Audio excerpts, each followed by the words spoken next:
حافظ ابن تیمیہ رحمۃ اللہ علیہ نے منتقا میں انہی معنی کو اختیار کیا ہے، اس لیے اس پر زکوٰۃ نکالنے میں جلدی کرنے کا باب لکھا ہے۔ اور حمیدی رحمۃ اللہ علیہ سے اس حدیث کے بعد یہ نقل کیا ہے کہ اگر تجھ پر زکوٰۃ واجب ہو جائے اور تو اس کو نہ نکالے تو حرام مال حلال کو بھی ہلاک کر دے گا، یعنی زکوٰۃ کا مال جس کا روکنا حرام ہے باقی مال کو جس کا روکنا حلال ہے ضائع کر دے گا۔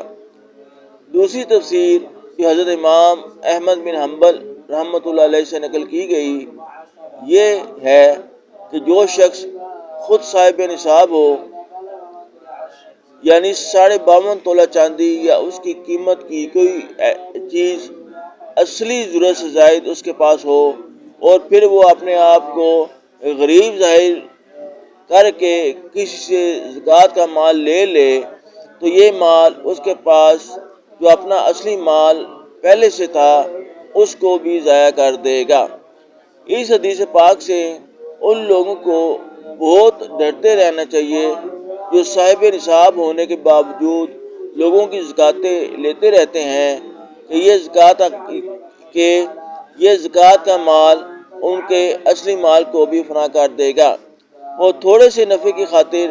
بہت سا نقصان برداشت کرنا پڑ جائے گا، پھر چاہے چوروں کو گالیاں دیتے رہیں یا ظالموں کو بددعائیں دیتے رہیں، اپنی حرکت کی بدولت مال چلا ہی جائے گا، اور ایسی حالت میں کہ وہ مستحق نہ تھا لینے کا گناہ سر پر رہے گا۔